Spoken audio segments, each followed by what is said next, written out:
That's a scary title. So I'm changing it to Emotions on Your Immune System. So I'm a repatterning practitioner. I'm one of the practitioners here at Santa Fe Soul. And the work that I do is called resonance repatterning. Repatterning your resonance, which means what are you energetically attuned to. So emotions are a classic example of a resonance. So if you walk into a room where there's been an argument, you can feel the resonance of the anger. So we're constantly picking up, we're like antenna, picking up vibrations all the time, many of which are unconscious. And of course, anytime you watch the news or hear the scary stuff about swine flu, it's affecting your energy system, it's affecting your emotions and your immune system. So that's what my talk is about. And what I do is help people change the unconscious programs that they resonate with. So some of our fears are obvious. I mean, you're feeling fine, you turn on the news, and suddenly you're like, there's no mystery there. It's pretty obvious the cause and effect. But also, bad news triggers old fears, things from childhood or maybe past lives that also are can also decrease our immunity. It's pretty common knowledge. I mean, it's been mentioned here before. We all know that stress can lead to illness. That's pretty basic these days. So if you're overworking and running around, you come down with a cold. That's a pretty typical pattern. But also they've done some studies where they've measured different emotional states and what that actually does to your immune system. So there was a questionnaire that measured the emotion of helplessness. This questionnaire measured how in control of their lives people felt and their general emotional state. And then they were given nose drops containing cold virus. The chances of getting a cold symptom turned out to be amazingly predictable from the emotional test scores. So again, a clear example of what we intuitively, and we already know that. Also things like having poor social connections, not being too isolated, also depress your immune system. And they've done studies on that as well, that people who had a better social network are generally healthier. And when we say health, it's not just your general health, it's your ability to respond to a flu virus or any of the things that are constantly coming at us. It's not that we're going to live in a bubble. That's not the ideal. It's that we have strong systems to deal with whatever's coming our way. And for example, they've also studied people who are grieving, and there's the classic thing that when someone loses a longtime partner, they often get ill right away, even though they might have been perfectly healthy before. So that's another example of the immune system going down because of an emotional state. I think grief is a very life-depressing state. And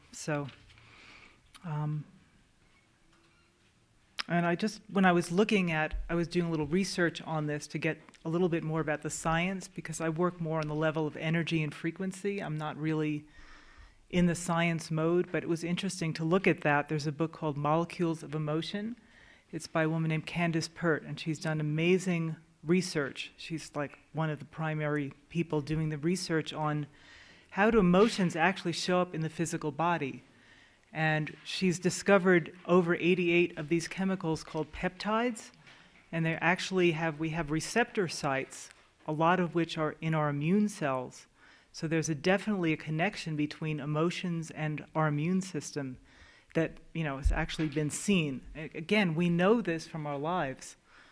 I'm not feeling well, I haven't been eating well, and I'm under a lot of stress, and then I start to feel bad. We just know these things, but it's kind of interesting to find that science is also showing us exactly how that happens. Molecules of Emotions is the name of her book. It's very interesting.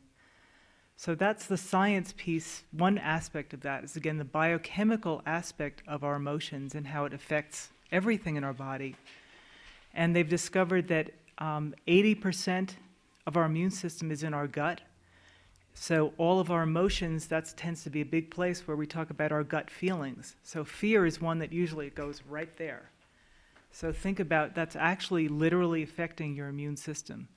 So part of the antidote to all of this is, again, dealing with our fears constructively, taking action, and also dealing with things on the level of changing the energy of the fear. And that's kind of where my work comes in. So I was just talking a little bit about the biochemical aspect, but then the other aspect to me, which is like where I work, is at the level of frequency or vibration.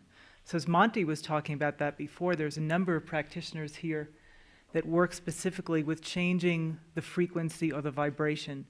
And as he was saying, every object has a frequency, also every feeling, and illnesses have also been measured. So I think this was really interesting to look at that. So the healthy body, the frequency is about 62 to 68 megahertz. A cold is 58, flu 57, cancer is about 42, and death begins around 25. So again, raising your frequency, we've all heard that phrase. What does that really mean? It means more aliveness, more health, and again, immunity, greater ability to deal with stress. So I just thought that was really interesting to see those numbers.